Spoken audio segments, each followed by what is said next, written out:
dá. O tema, então, é a certeza da graça e da salvação, como a nossa confissão intitula o capítulo 18. Se os irmãos puderem ter a confissão em mãos aí no celular, lá eu pude projetar aqui, a gente ainda está aguardando o nosso projetor um dia chegar. Então, enquanto isso, a gente vai, os irmãos podem abrir a confissão de fé aí no capítulo 18, porque o que eu vou tentar basicamente é mostrar o que a nossa confissão ensina, como a Bíblia de fato revela aquilo que está resumido na nossa confissão e como isso é importante para nós hoje. Durante o período da Reforma e da Contra-Reforma, houve um cardeal católico romano muito proeminente, muito conhecido na época. Ele era o teólogo pessoal do Papa Clemente VIII. E esse homem se chamava, ele era um cardeal Bellarmino. E o cardeal Bellarmino, certa vez, escreveu que a maior de todas as heresias protestantes é a segurança. Você talvez pensasse, a maior das heresias protestantes para um católico romano seria o quê? A justificação pela fé somente.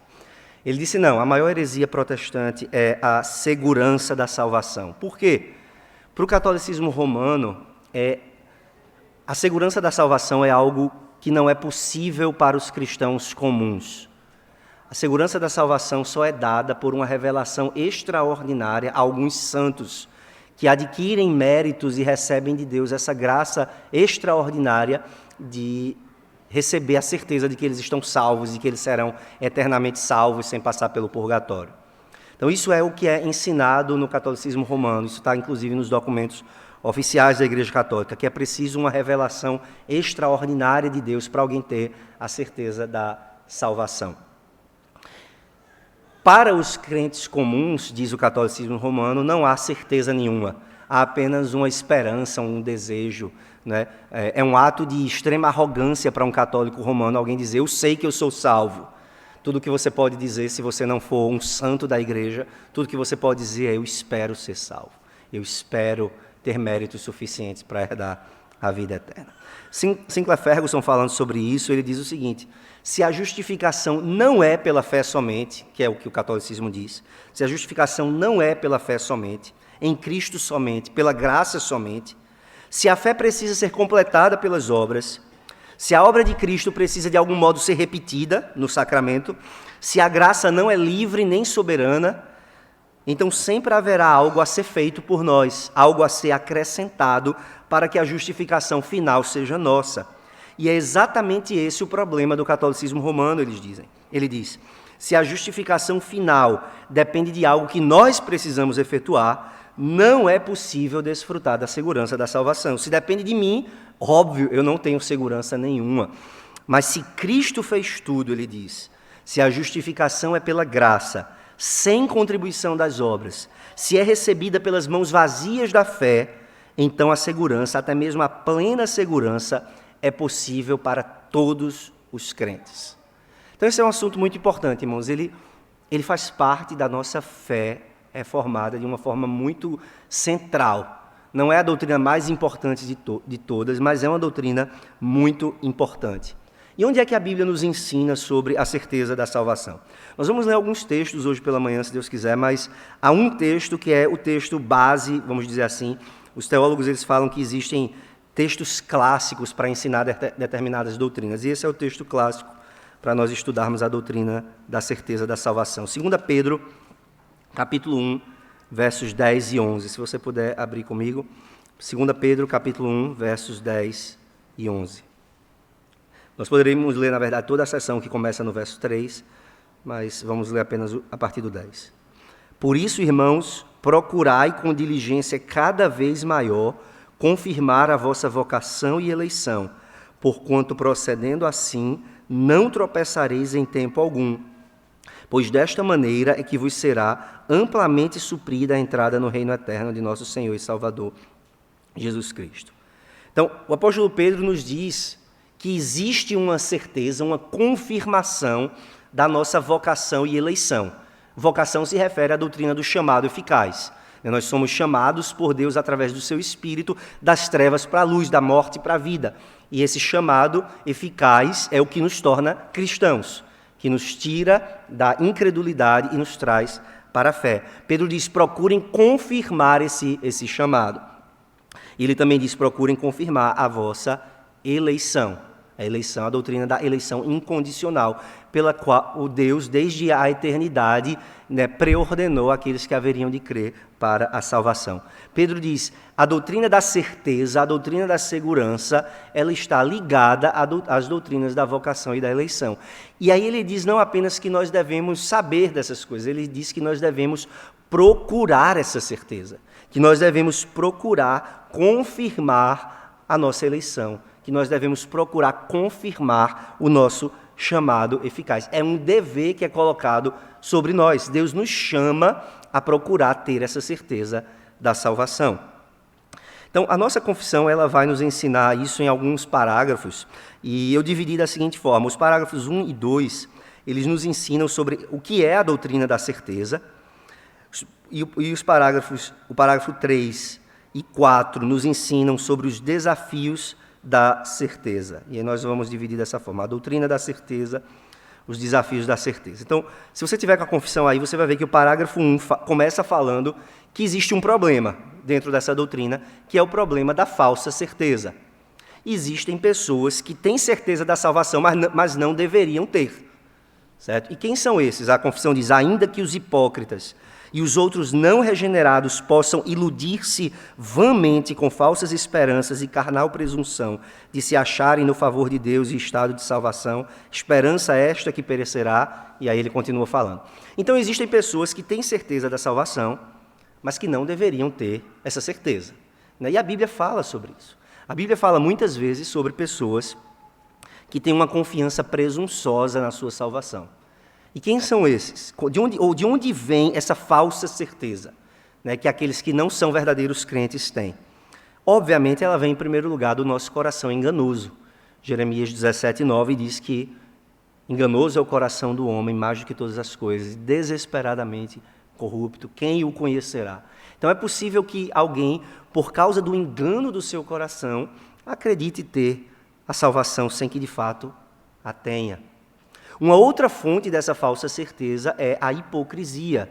Jesus condenou os fariseus de sua época porque eles tinham uma aparência de piedade, mas eles não tinham obediência sincera aos mandamentos de Deus, eles eram hipócritas.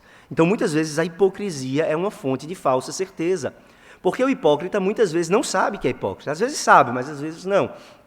Às vezes o hipócrita ele é vítima do seu próprio engano. Então, ele acha que é algo que ele, na verdade, não é. Obviamente, você se lembra de imediato daquele fariseu que orava no templo ao lado de um publicano, e o fariseu batia no peito, ele se exaltava, dizendo: obrigado, Senhor, porque eu não sou como esse publicano. Eu dou o dízimo, eu obedeço os mandamentos, etc, etc, etc. E o publicano batia no peito, dizendo: Senhor, sê propício a mim, pecador. Ele não tinha coragem, Jesus diz, nem de erguer os olhos aos céus. E Jesus diz que o homem que era verdadeiramente justificado era o publicano, e não o fariseu. O fariseu, na sua hipocrisia, achava ter a salvação, mas não a tinha. E isso é resultado não só da hipocrisia, mas da presunção, de você acreditar possuir algo que, na verdade, você não possui. Então, existe, de fato, esse problema da falsa certeza. E é por isso que o apóstolo Paulo, na carta que ele escreve, na sua, acho que é 1 Coríntios, diz que nós devemos nos examinar para saber se estamos na fé. É apropriado, nós devemos fazer isso em determinados momentos da nossa vida e constantemente nos examinar para confirmar essa certeza que nós temos e para nos desafiar e pensar se de fato nós, por pecados que cometemos ou por hipocrisia que praticamos, não estamos nos iludindo achando que temos a salvação sem ter. Então é apropriado sim testar a nossa certeza em certas ocasiões. Por outro lado, embora a Bíblia fale dessa falsa certeza, a Bíblia nunca diz que nós não devemos ter certeza. A atitude mais humilde não é dizer: já que existe falsa certeza, então eu prefiro ter dúvida. A Bíblia não recomenda a dúvida, a Bíblia não recomenda você duvidar da sua própria salvação. Pelo contrário, o texto que nós lemos nos diz que nós devemos procurar a certeza. O que é essa certeza? De onde vem a certeza da salvação? Joe Bick diz que a essência da certeza é saber que eu sou salvo, que os meus pecados estão perdoados e que eu pertenço a Deus. E, portanto, eu conheço e experimento comunhão com o Deus Trino. O puritano Thomas Watson, que tinha essa capacidade absurda de escrever as coisas mais profundas com poucas palavras, ele diz que a certeza da salvação coloca um homem no céu antes da sua hora. Então, o homem que tem certeza da sua salvação é como se ele já estivesse no céu, porque ele já desfruta da segurança, ele já desfruta da paz e do conforto do céu, mesmo não estando lá ainda, porque essa certeza no seu coração é como se fosse uma antecipação da bem-aventurança do céu. Então, o que é essa certeza? O que essa certeza envolve? Eu queria que você abrisse comigo alguns textos, 2 textos em particular. 1 João capítulo 5, verso 13. 1 João 5, 13. E depois Romanos 5, verso 2. 1 João 5, 13 diz: estas coisas vos escrevi, a fim de saberdes que tendes a vida eterna, a vós outros que credes em o nome do Filho de Deus. Então, a primeira coisa que a certeza da salvação é um conhecimento. João diz, eu estou escrevendo a vocês, basicamente, 1 João é uma carta sobre certeza da salvação. João dá vários testes, vários critérios para nós nos examinarmos e sabermos se temos ou não essa verdadeira fé, essa verdadeira salvação e essa vida eterna. Mas, no final, ele diz, o meu propósito não é colocar dúvidas. O meu propósito ao colocar esses testes para vocês é para que vocês saibam que vocês têm a vida eterna, vocês que creem no nome do Filho de Deus. Então, o que é a certeza da salvação? Em primeiro lugar, é um conhecimento, é um saber que eu tenho a vida eterna. Mas Romanos 5,2 nos diz que esse conhecimento ele produz algo mais, ele produz alegria. Veja Romanos 5, verso 2. Romanos 5,2 diz, vou ler do 1, justificados, pois, mediante a fé, temos paz com Deus por intermédio de nosso Senhor Jesus Cristo, por intermédio de quem obtivemos igualmente acesso pela fé a esta graça na qual estamos firmes e nos gloriamos na esperança da glória de Deus. Então, essa esperança que nós temos, essa certeza que nós temos, produz em nós uma glória, uma alegria. Eu me glorio na esperança da graça. Então, quando eu tenho certeza da salvação, eu tenho um conhecimento, eu sei que eu sou salvo, e esse conhecimento produz em mim uma alegria, porque eu me glorio nessa esperança. Então, a certeza da salvação é essa junção de um conhecimento e de uma alegria que eu tenho de estar em um estado de graça. Agora, como é que eu obtenho essa certeza? Como é que eu alcanço essa certeza da salvação? O catolicismo romano, como eu já disse, diz, você vai ter que esperar uma revelação extraordinária. Alcance seus méritos próprios, acumule méritos e espere por uma revelação extraordinária. A nossa confissão diz com todas as letras que essa certeza não depende de uma revelação extraordinária. De onde ela vem? Quais são os fundamentos dessa certeza? Onde é que eu coloco os meus pés para ter essa certeza? A confissão fala de 3 coisas, 3 fundamentos. Em primeiro lugar, as promessas de Deus. E a gente poderia ir para Hebreus 6, mas não há tempo. Hebreus 6 nos diz que nós colocamos a nossa esperança em Deus como uma âncora firme nas suas promessas. Quando nós cremos nas promessas de Deus, essa nossa fé nas promessas de Deus é como uma âncora segura que nos sustenta nos mares revoltos da vida. Então, nosso barco está seguro, por quê? Porque está ancorado nas promessas de Deus. Qual é a relação entre as promessas de Deus e a certeza da salvação? Ora, se Deus prometeu nos salvar mediante a fé em Jesus Cristo, se Deus prometeu e a sua promessa é imutável e ele não deixa de cumprir aquilo que ele promete, então eu posso ter certeza, eu posso ter segurança que se eu tenho fé em Cristo, eu tenho aquilo que é prometido em razão da fé. Se Deus diz, aquele que crê tem a vida eterna, e eu creio, então eu posso ter segurança. Então, o primeiro fundamento e o mais importante fundamento da certeza são as promessas de Deus e a verdade dessas promessas. Se Deus não pode mentir e Ele prometeu dar vida eterna àqueles que creem em Cristo, então eu posso crer na verdade dessas promessas. Mas observe que é preciso um segundo fundamento. Porque essa promessa não é feita a todos os homens. Se Deus dissesse, eu prometo salvar a todos, então todos poderiam ter segurança. Mas não é isso que Deus diz. Não é isso que a palavra diz.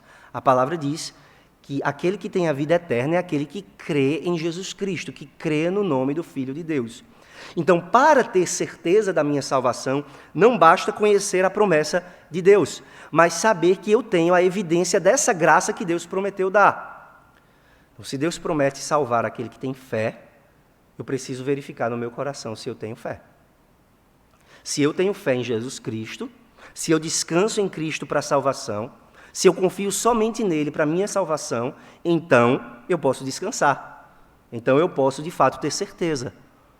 Porque ele prometeu que iria salvar aqueles que têm fé em Jesus Cristo. Então, o primeiro fundamento é a verdade das promessas de Deus. Mas o segundo fundamento são as evidências de que eu tenho essas graças que estão atreladas às promessas. Então, 1 João é basicamente um livro que mostra quais são essas evidências. João vai dizer, por exemplo, aquele que não ama o seu irmão não conhece a Deus. Então, uma das evidências da graça da salvação é que eu amo o meu irmão. João diz, aquele que não guarda os seus mandamentos nunca ouviu nem o conheceu. Então, se eu não guardo os mandamentos de Deus, eu não tenho a evidência da graça da salvação. Então, por um lado, a verdade das promessas é onde eu ponho o meu primeiro pé. Mas as evidências da graça são o segundo pé. A evidência interna das graças que estão atreladas às promessas de Deus. Então, será que eu tenho fé? Será que eu tenho amor aos irmãos? Será que eu tenho amor a Deus? Será que a minha vida é transformada? Será que eu estou crescendo em santidade? Todas essas coisas são evidências de que, de fato, Deus me alcançou pela sua graça. Então, esse é o segundo fundamento da certeza da salvação. Existe um terceiro fundamento, e esse eu queria que os irmãos abrissem comigo, em Romanos capítulo 8, versos 15 e 16. O terceiro fundamento da nossa certeza é o testemunho do Espírito Santo. 16 e 17. O próprio Espírito testifica com o nosso espírito que somos filhos de Deus. Ora, se somos filhos, somos também herdeiros, herdeiros de Deus e co-herdeiros com Cristo. Se com Ele sofremos, também com Ele seremos glorificados. O terceiro fundamento é o espírito de adoção, esse espírito que fala dentro de mim dizendo que eu sou filho de Deus. E esse testemunho do Espírito que diz que eu sou filho, me lembra de que como filho eu sou herdeiro das graças da salvação. Eu sou herdeiro da esperança da glória nos céus. E se eu sou herdeiro dessas promessas, eu posso ter certeza. Então, quais são os três fundamentos da nossa certeza? A verdade das promessas de Deus, Ele não falha, Ele não mente. As evidências internas das graças sobre as quais Deus faz essas promessas. E, em terceiro lugar, o testemunho do Espírito de adoção, que diz ao nosso espírito que nós somos filhos de Deus. Então, esses são os três fundamentos da nossa certeza. Então, sabendo desses três fundamentos, nós precisamos voltar para aquilo que o apóstolo Pedro diz, que nós devemos procurar confirmar a nossa vocação e eleição. Nós devemos buscar a certeza da salvação. Isso, irmãos, é um dever que é muito negligenciado por nós. Nós muitas vezes achamos que esse é um assunto talvez desimportante, né, sem muita relevância para a nossa vida. E muito sabiamente, os autores da Confissão de Westminster nos mostram, primeiro, que existe esse dever, e segundo, que esse dever produz muito fruto na nossa vida. Que quando nós alcançamos a certeza da salvação, nossa vida cristã ela é transformada. Agora, tudo que eu estou dizendo pressupõe uma coisa, que nem todo mundo tem essa certeza. Existem crentes verdadeiros que têm fé, mas não têm a certeza da fé. A confissão diz, no início do parágrafo 3º, que essa segurança não pertence à essência da fé, de modo que um verdadeiro crente, antes de possuí-la, não tenha de esperar muito e lutar com muitas dificuldades. Existem pessoas que têm fé, mas não têm certeza da fé. Isso é muito importante, porque muitas pessoas no nosso meio, talvez elas não tenham coragem de expressar isso para nós, mas muitas pessoas no nosso meio têm fé em Cristo, mas têm dúvidas sobre a sua salvação. Passam por essas dúvidas, às vezes, por anos a fio. Alguns de nós recebem essa certeza rapidamente. Outros, o Senhor faz com que isso leve muito tempo para que nós cheguemos a essa plena convicção. E nós não deveríamos desprezar essa verdade, né, de que, de fato, muitos irmãos nossos, e talvez nós mesmos, lutemos com dúvidas sobre a nossa salvação. E por isso, quando nós estamos no seminário e aprendemos sobre como aplicar a palavra de Deus, nós aprendemos que é preciso saber discriminar, né? A pregação precisa ser discriminativa, no sentido de que ela precisa fazer a diferença entre o falso crente ou o descrente, aquele que não tem nada a ver com o Evangelho, mas o crente fraco, o crente de consciência abalada, consciência sensível, que por qualquer coisa duvida da sua salvação. Então é um desafio para o pregador e é um desafio para nós quando nós conversamos sobre o Evangelho uns com os outros. Não colocar as coisas de tal maneira que aqueles que de fato creem em Cristo, são ovelhas do Senhor, são servos de Cristo, amam o Senhor, mas têm a consciência facilmente ferida. Então essas pessoas vão ter muita dificuldade de alcançar a certeza da salvação e nós precisamos trabalhar isso com muita paciência. E por isso a confissão muito pastoralmente diz, essa convicção não é da essência da fé. Então não é porque você não tem certeza que você não é salvo. Não é porque você não tem essa plena segurança da salvação que você não tem o espírito de adoção dentro de você. Não é isso que a Bíblia ensina.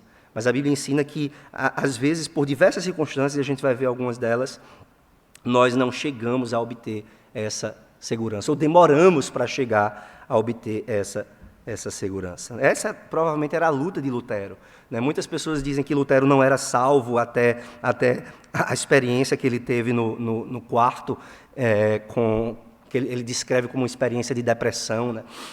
E lutas com Satanás. Na verdade, muitos outros dizem que Lutero, na verdade, tinha salvação, mas não tinha certeza. Ele era um homem de consciência muito facilmente ferida, né? Então, ele demorou para encontrar o conforto e a paz do Evangelho.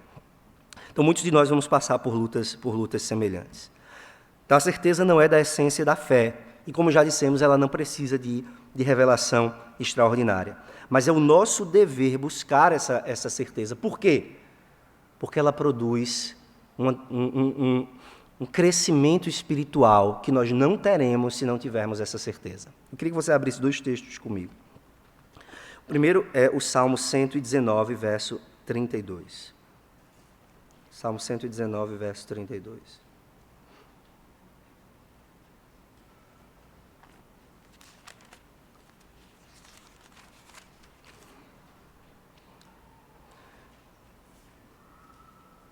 Percorrerei o caminho dos teus mandamentos quando me alegrares o coração. Percorrerei o caminho dos teus mandamentos quando me alegrares o coração. Qual é o primeiro fruto que a certeza da salvação nos traz? Ela nos traz mais firmeza e alegria na obediência. Pense comigo o seguinte: se eu tenho dúvidas sobre a minha salvação, eu tenho um certo temor em fazer as coisas para Deus. Eu tenho um certo temor, não um temor correto, mas um certo medo de fazer as coisas errado. Então eu me aproximo de Deus em oração com medo de dizer as palavras erradas. Eu não evangelizo porque eu tenho medo de usar as palavras incorretas. Eu venho para o culto e eu não me sinto muito à vontade de cantar, de participar dos atos da igreja, do culto, porque eu tenho medo. Será que de fato Deus é meu amigo ou será que eu ainda estou sem a salvação? Mas quando eu tenho essa certeza, o que é que eu faço? Eu me torno mais firme e mais alegre na minha obediência. Porque eu sei que sim, eu não tenho sempre as palavras certas, mas o Senhor aceita as minhas palavras na oração por causa de Cristo. Cristo ora por mim, intercede por mim, e o próprio Espírito intercede junto comigo com gemidos inexprimíveis. Então, mesmo que eu saiba que as minhas orações não são perfeitas, eu tenho firmeza na oração, porque eu confio que o meu Senhor, Ele vai receber essas orações e aceitá-las por causa de Cristo. Quando eu tenho essa segurança da salvação, eu me torno mais ousado em obedecer, em fazer as coisas que Deus me manda fazer, porque eu sei, Deus não vai me rejeitar se a minha obediência for imperfeita. Ele não vai me lançar fora se a minha obediência não for 100% adequada. Porque o fundamento da minha salvação não está na minha obediência pessoal, mas na obediência de Cristo. Então eu posso obedecer imperfeitamente. Eu posso obedecer com falhas e com manchas, porque o Senhor aceita a minha obediência por causa de Cristo. Isso me dá muito mais firmeza e alegria na obediência. Um outro aspecto é que há muito conforto e paz quando nós temos certeza da nossa salvação. Sim, nós ficamos tristes quando pecamos. Sim, nós nos abatemos em determinados momentos. Mas nós sabemos, o Senhor não vai me rejeitar por causa do meu pecado. Se eu correr para Ele e confessar, Ele vai me receber. Então essa certeza nos dá ousadia de acesso à presença de Deus. Conforto e paz quando nós buscamos o Senhor. Então, os frutos dessa certeza são paz, gozo, amor, gratidão, firmeza, alegria, obediência. Os católicos romanos e outros crentes que não acreditam que é possível ter certeza da salvação, eles nos acusam de, se você tem a certeza, se você acha que não pode perder a salvação, então você vai ser negligente na sua obediência, você não vai buscar a santidade, você vai ser frouxo moralmente, você vai viver uma vida de pecado. Mas a Bíblia ensina exatamente o contrário. A Bíblia ensina que quando nós temos essa certeza, nós somos mais firmes e engajados em fazer aquilo que Deus manda. O último ponto, irmãos, que nós precisamos ver antes de encerrar é que essa certeza, primeiro, nós precisamos buscá-la, ela precisa ser obtida, mas às vezes ela pode ser perdida. Às vezes você chega a obter essa certeza, mas ela vai ser abalada, ou até mesmo perdida, por algum tempo e às vezes até o fim. Não que você perca a salvação, mas você perde a certeza e o conforto que essa segurança dá. Então a confissão nos fala no último parágrafo 4 desse capítulo, que os crentes podem ter a sua segurança de salvação abalada, diminuída e interrompida. E como é que isso acontece? Isso acontece quando nós negligenciamos os nossos deveres cristãos. Quando nós negligenciamos o uso dos meios de graça. Quando nós negligenciamos a palavra, a oração, o culto, a comunhão dos santos, os sacramentos. Quando nós negligenciamos tudo isso, nós estamos enfraquecendo a nossa certeza. E aí, quando nós caímos num pecado, numa tentação repentina, essa certeza, às vezes, é arrancada de nós. Essa é a experiência que nós vemos Davi passar no Salmo 51, né, quando ele diz, Senhor, me restitui a alegria da tua salvação. Ele não diz, me devolve a salvação, como se tivesse perdido a salvação. Mas me restitui a alegria da salvação que eu perdi. Eu perdi o conforto, o gozo, a paz que eu tinha por causa do meu pecado. A Bíblia nos diz, irmãos, que é o próprio Deus quem faz isso conosco, que Ele esconde a luz do rosto quando nós estamos em pecado, ou quando nós estamos em momentos de negligência dos nossos deveres. O Senhor esconde o seu rosto de nós, e as trevas que resultam desse esconder do rosto de Deus são para o nosso bem. É para que nós pensemos sobre quão terrível é viver sem a face de Deus brilhando sobre nós. Então Deus às vezes retira essa segurança da salvação. Para quê? Para nós sentirmos o peso do que significa estar longe de Deus. E aí corramos de volta para Ele. É exatamente isso que Davi faz. Né? Tanto no Salmo 32, quanto no Salmo 51, quanto no Salmo 88. O profeta e rei constantemente diz, Senhor, eu sofri as trevas, os meus ossos envelheceram dentro de mim. O peso da tua mão sobre mim era terrível. Mas aí eu confessei o meu pecado, a minha transgressão eu não mais ocultei. Eu disse, confessarei a Deus a minha transgressão. E ele diz, e tu perdoaste a iniquidade do meu pecado. Então ele corre de volta para Deus e ele encontra de novo essa certeza. Às vezes isso leva tempo. Né? Certamente levou algum tempo entre Davi cometer o pecado com Batseba, ser confrontado pelo profeta Natã. Então, durante esse tempo, Davi viveu debaixo dessas trevas, e muitos de nós, às vezes, por causa dos nossos pecados, por termos caído em tentações, nós temos a nossa segurança da salvação abalada. Mas mesmo quando Deus retira de nós a certeza da salvação, irmãos, Ele não retira de nós a semente da fé. E essa é a marca de um verdadeiro crente que o distingue de um apóstata. Essa é a diferença entre Judas e Pedro. Ambos pecaram, né, traindo o Senhor. Qual a diferença?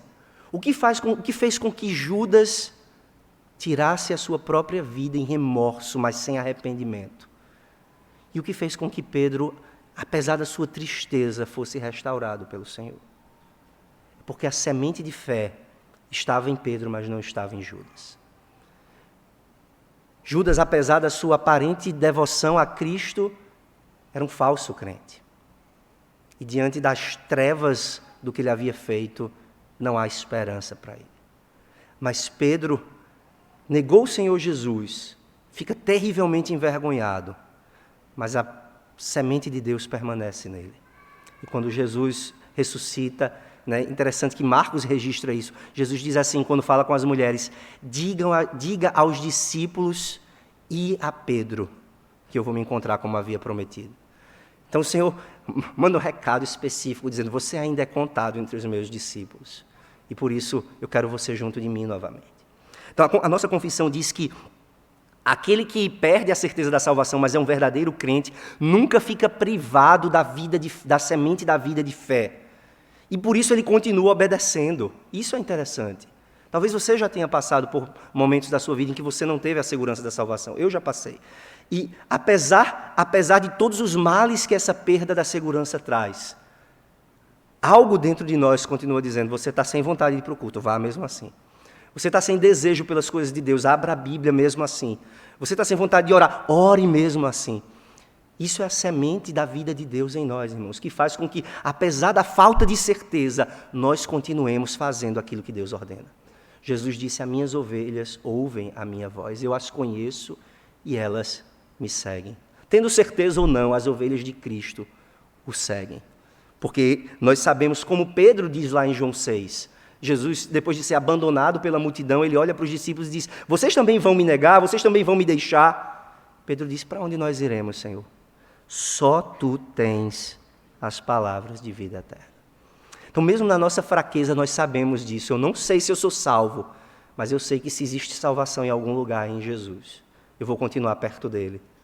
E é isso que nós temos de fazer, irmãos, nos nossos momentos de dúvida, nos nossos momentos de incerteza em que a nossa fé está abalada. Quando nós caímos num pecado, talvez um pecado terrível, para onde nós vamos? Nós podemos correr do Senhor, mas essa não é a atitude que vai nos restaurar. Nós temos de correr para o Senhor, para junto dele, dizendo, Senhor, pequei contra Ti somente, e fiz o que é mal perante os Teus olhos, mas eu sei que contigo está o perdão. E por isso eu me coloco aos Teus pés mais uma vez. E com Davi nós dizemos, Senhor, no Teu tempo, à Tua maneira, restaura, restitui a alegria da salvação. A certeza da salvação, irmãos, é algo que nós devemos buscar, não é algo opcional para nós, é um mandamento. Procurai com diligência cada vez maior confirmar a vossa vocação e eleição. Mas quando nós não temos essa certeza, isso não nos dá o direito de viver da maneira como nós queremos. Nós buscamos a certeza, buscando agradar o Senhor enquanto não chegamos lá. Que o Senhor nos ajude a encontrar o conforto, o gozo, a paz, a firmeza que a certeza da salvação nos dá. Alguma dúvida, alguma pergunta, alguma colocação?